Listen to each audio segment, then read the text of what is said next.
And in the morning, before I have to be with my father, Pastor Chris, what I'm trying to say is I'll go to Mount Moriah, to that Fort Moriah place. And we'll get there.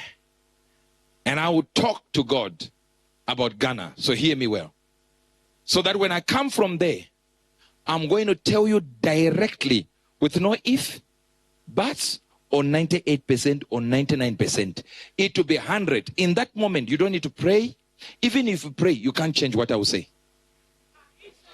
I will tell you who is going to be the president without ifs or buts or this or that.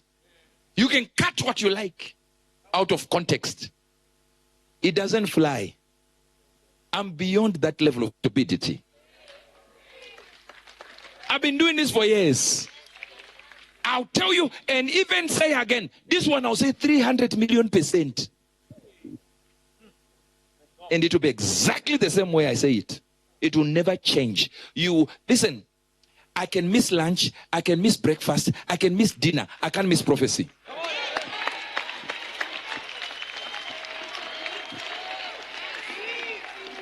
You went here will not miss prophecy. No, it's never going to happen. Wait, breathe fire if you like. See, I'm saying from now on, listen to what I will say about Ghana. I have to talk to the two candidates. This one on this side and this one who is the vice president of the country. I have to talk to them. And when I talk to them, I'll hear what they say. You say how? I'll call them. I have the direct numbers. I'll call them today. And hear what this one is saying. Hear what this one is saying. And then come here and say, I'm now convinced this one stands for God more than this one. One of them is a Muslim. One of them is a Christian. So by any means necessary, my direction is a Christian. But this is not a Christianity in that sense. What if a Muslim will be able to do more for God than a Christian? Not talking about Ghana now. I'm coming back here. Not talking about Ghana. What did I say? Not talking about, repeat this. Not talking about Ghana now. Most Christians, when they promise you they are going to do this, they won't do it.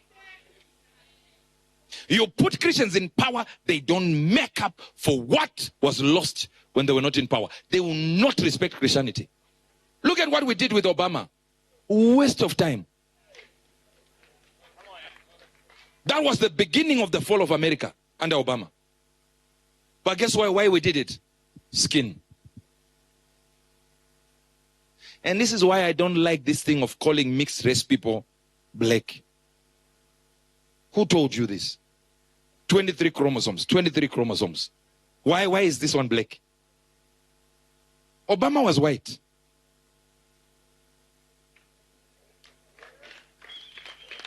I don't believe in that nonsense. I will be able to tell you here. You go with what you like.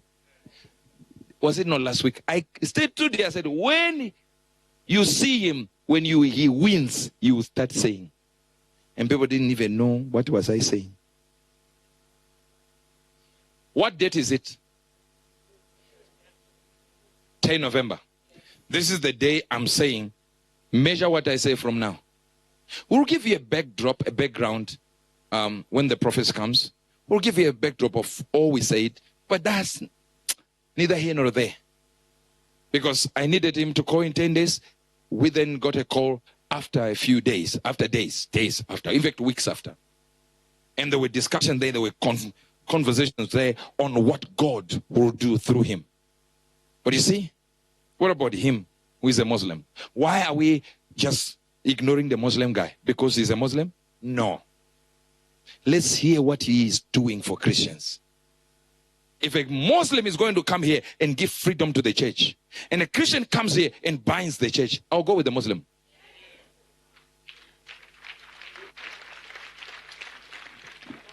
As much as every human being lies, but there is a certain integrity Muslims have. That if they give you their deal, you are doing a deal. I'm telling you this. I've been in business for too long to know my Christian brothers. You tell them this, tomorrow they can shift. I said, I didn't mean, no. You did not hear what I was saying. Is it what is in the Bible? No. So that's not to say the Bible is false. This is where the problem is. You know? You lose people like Andrew Tate as a religion. I know you don't. It doesn't matter. He matters. He's a voice that is sharp. A voice that is poignant, important, potent, loaded. You lost him to Muslims. Why? Because you're too stuck up, so did science. You weak, you are sissified. What is in the Bible is not seen in your works. So the people that were following Christ are thinking this is the example of Christianity. And they step out of their religion. They love Christ, but they don't love the Christian. Look at Mahatma Gandhi. He said, I love the Christ, but I hate the Christians, for they are unlike their Christ. A man who was in Hinduism wanted to be a Christian, looked at the works of Christ and says, this is what I like. Then looks at the Christians and say, I'm not going to be this. This is the problem with you. Christians are a problem.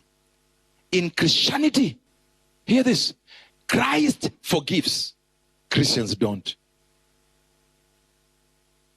One fault a man of God makes, every day they'll be talking about it. Liar, robber. Every day, every minute. They won't stop. What if he asks for forgiveness and is now safe in the hands of your Christ?